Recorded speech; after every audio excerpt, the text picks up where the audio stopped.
So, for those of you who don't know how to read isiXhosa, my dad was essentially saying, girl, come back on weekends because that's not your home. And I was like, no, we'll come back next weekend. And my dad was like, well, you can come back next weekend if you don't want to come back today, but bring my kids. I was like, oh, okay. Sorry, say, we are on the way. So that's basically us on the way home. And yeah, I'm actually very grateful that my dad said, come your asses back home. Coco!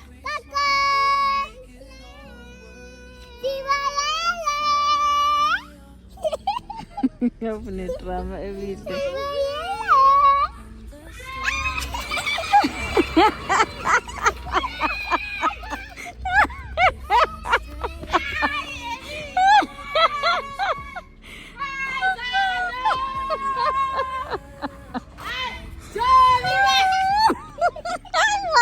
What's on that to go? Yes, yeah.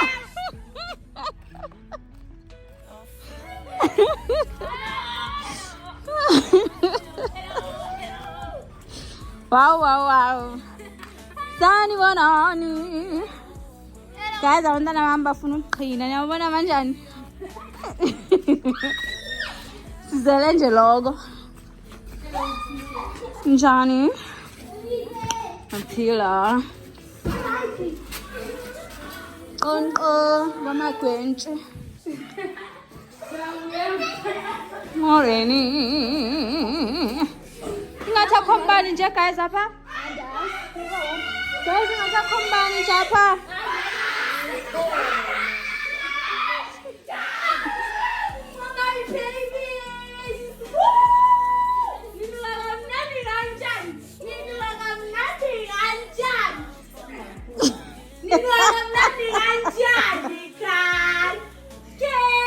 Moreni guys. Mother, it's suffocating. Oh my gosh, it's so blurry. Guys, and this is what I'm back to. I mean, I love on chan, but not the YouTube on chan. Right? Send me on naturals, and I do fagga headsets because over in the road. So I must just watch this. When I say 1 point, oh. 30 seconds left. You guys are laughing. Number 1. Oh, saying don't know. Can I up and pay me? Through the land, through the tears, we stood together all these years. Hand in hand, we face the day. Our love will never fade away. Our family, our home, where love will always grow. In every heart, in every smile, we make it all worthwhile. Our family, our home, together we're never alone. In the storms and in the calm, we find strength in each other's arms. No matter where life takes us to, this love will always see us through. Our family, our home, where love will always grow. In every heart, in every smile, we make it all worthwhile. Our family, our home, together we're never alone. In the storms and in the calm, we find strength in each other's arms. No matter where life takes us to, this love will always see us through. Through every trial, every fight, we find.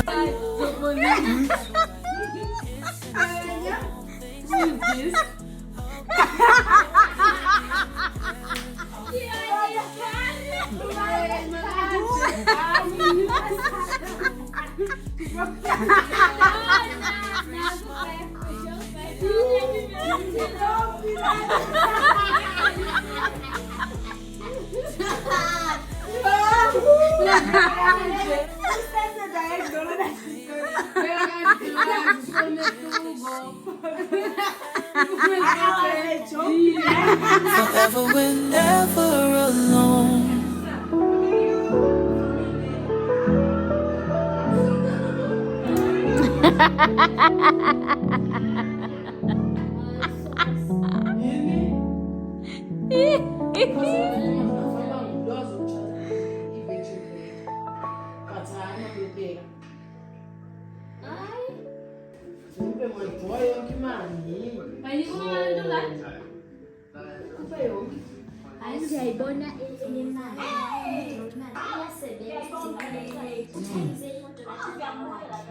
We stood together all these years.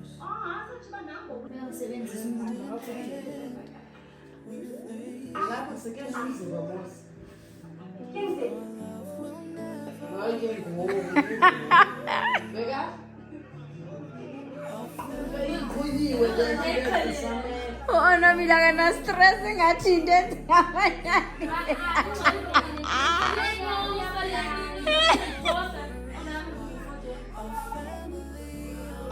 Morning guys, it's another day on the vlog and you can hear Bakali's Kelo, so let me make breakfast quickly.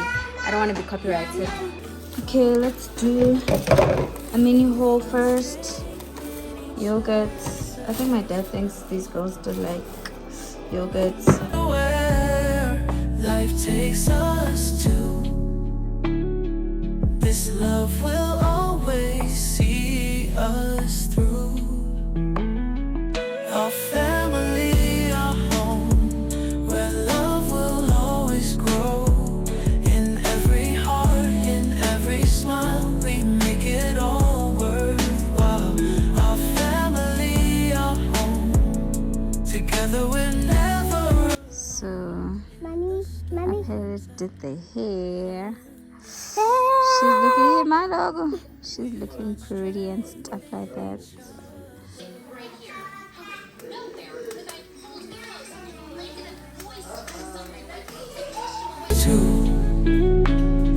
This love will always see us through.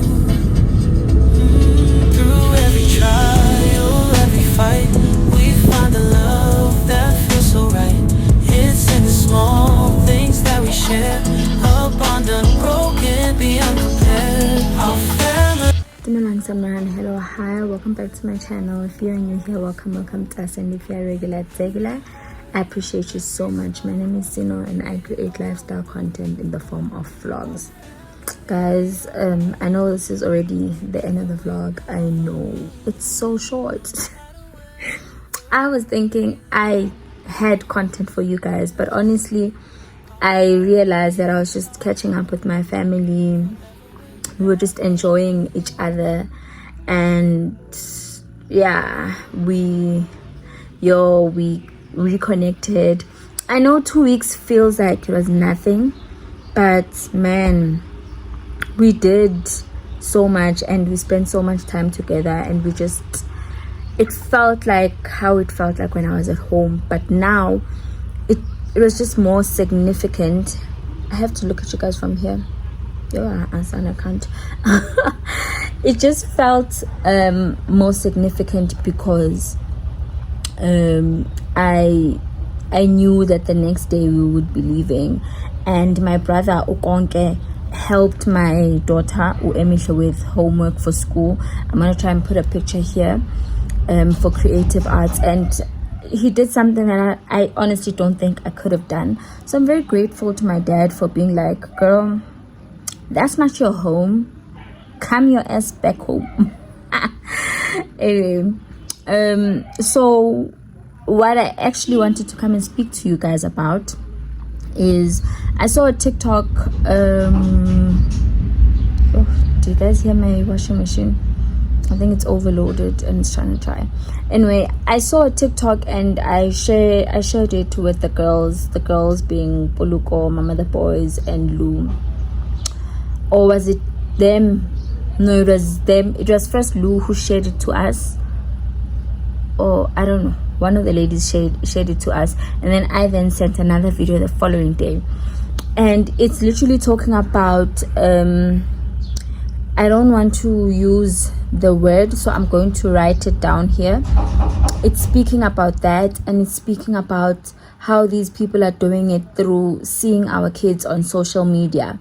Something as simple as me showing Emihle's school uniform, which I showed because I'm just like, there's so many sparks in Joburg. People would not guess which spark Emihle's is at. And I mean, even the fact that I'm in Soweto, there's other sparks that are around this. All these places are close, like they literally close to where I am. So people wouldn't guess which spark or Emihle's is at. She could even be going, because maybe that is what I want for her. But I just thought it's not a big deal because this park has got so many branches, not only in South Africa but in Johannesburg. Now I'm seeing people talking about how they can literally take a picture of your house and put it on the internet and they know exactly where you stay. They can take a background picture of the school that your child is at and they know exactly where to get your child. There's this guy who was speaking about there will be a billionaire or trillionaire pervert who's sitting out there, maybe in the UK. I'm just making an example with the UK because it's far from us. That pervert will be sitting there and they've got money to just splurge, and they go on TikTok or they go on YouTube and they see your child and they are fascinated by your child. They will literally go to the extent of paying people millions just to come and get your child who is in South Africa and ensure that that child of yours gets there. Now imagine, how would I get Emihle back if Emihle is in the UK, she's lost in the UK? All because I wanted to share my memories as a mother. I wanted to create memories with Emihle. If you guys saw in my last video, I was like, I want Emihle to reflect when she is now perfect in ballet on this day where she told me about the first day of her being in ballet class. But now such things are compromised because there are people who are so inhumane and so cruel. And for me, I think it's especially more touching when it comes to that, because I have an aunt who we lost in 2002 or 2003. 2002. Yes, 2002, because my uncle then passed away in 2003. I have an aunt who is my mother's sister who we lost in 2002. To this day, we have not seen her. We don't know if she... Ooh, girl, we're not trying to get emotional and stuff like that. We don't know if she's alive. We don't know if she's dead. My grandmother passed away not knowing if her daughter is still alive. My grandmother would literally buy blankets, and like every year she would buy blankets, and she had gotten to the point where she was like, when my daughter comes back, when her body comes back, this is the blanket that I'm going to put over her coffin. And you can imagine how much stress that put on my grandmother. She, even on her deathbed, that's how her life was. And my grandmother passed away in 2014. That is 11 years later, and she doesn't know where her last born daughter is. She doesn't know if she's not alive, if she's alive.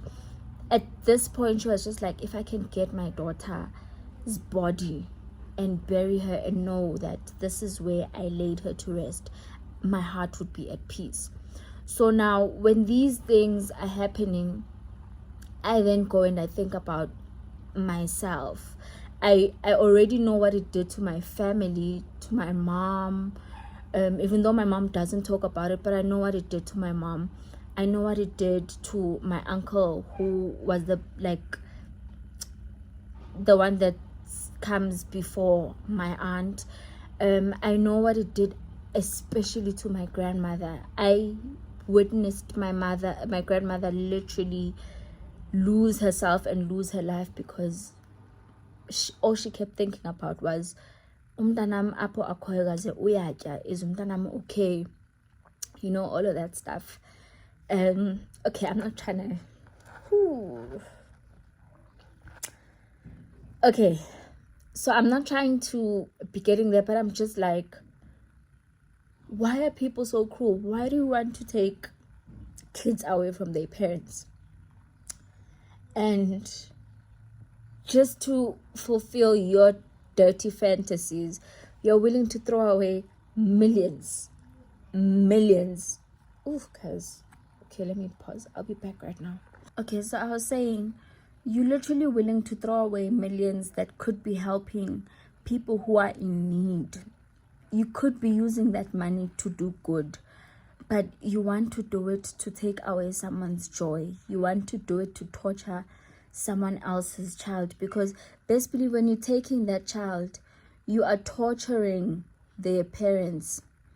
You are scarring that child for the rest of their lives, should you decide that you don't want to end their lives after you do whatever you want to do with them. So I'm just like, why are we living in such a cruel world? At what point does God intervene when it comes to such?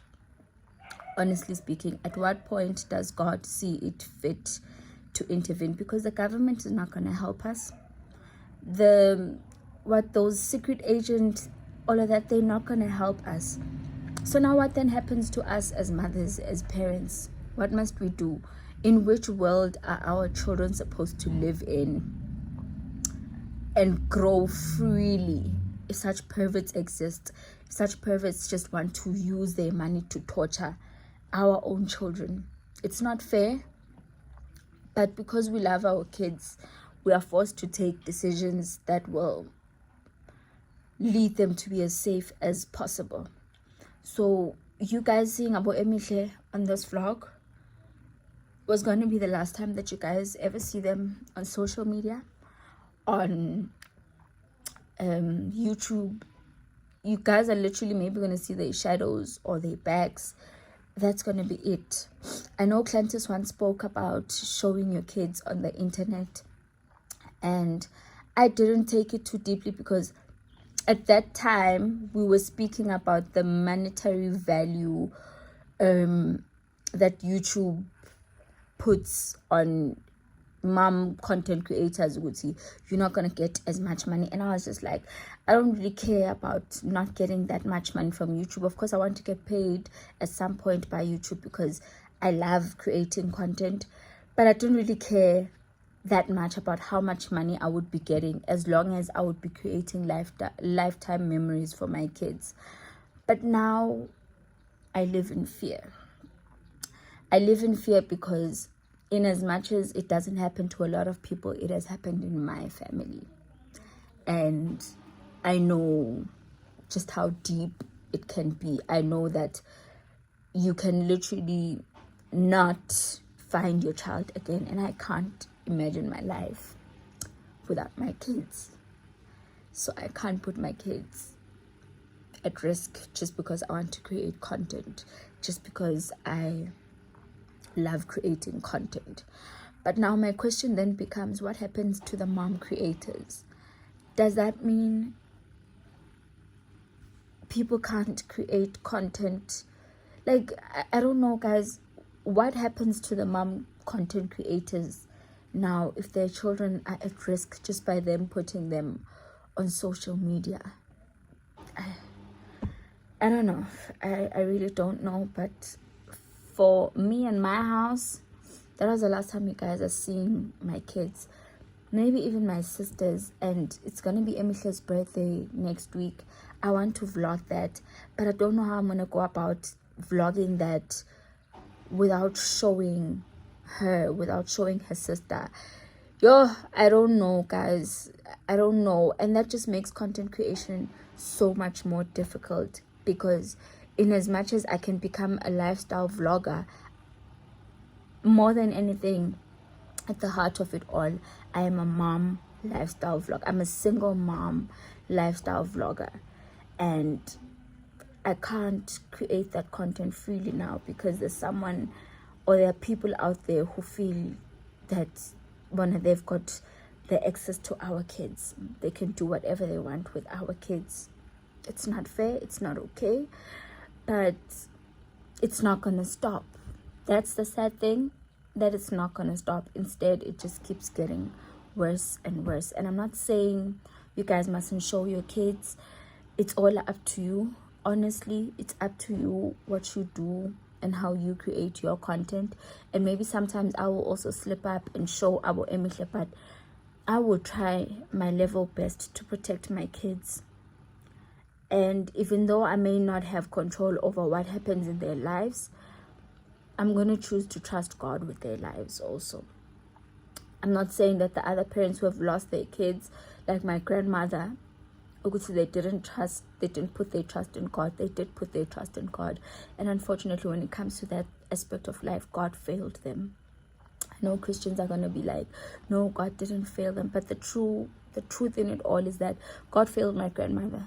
Because how did that woman live 11 years without her last born daughter? She went to bed every day sleeping, and she was not sure if her daughter is fed, if she's clothed, if she's bathed, if her daughter has got kids. She did not know anything. And maybe one day, or maybe in the next vlog, when I feel better, I will explain what happened. But even the people who lost my aunt, they got to live their lives like nothing happened, like everything is okay. To this day, they get to live their lives as though nothing has happened, and they still smile with our family, which I refuse to do. I'm sorry, call me a non-forgiving person and all of that, but I refuse to smile with someone who tortured my grandmother and saw her being tortured every day and still claimed to not know what happened. Anyway, guys, I don't know why I ended up talking about my grandmother, because that's what led me to being emotional. But I was just trying to say that to me it feels more possible than to someone else, because I actually have personal experience of losing a family member to the human tonton that I'm gonna write here. Yeah, guys, thank you so much for watching. I hope you enjoyed the most part of this video, and don't forget to like, comment, and subscribe. Don't forget to share this channel with your friends and family, because we are on the road to 1,000 subscribers. And above it all, we may be creating content, we may be wanting to make money, but please remember to put yourself and your children first.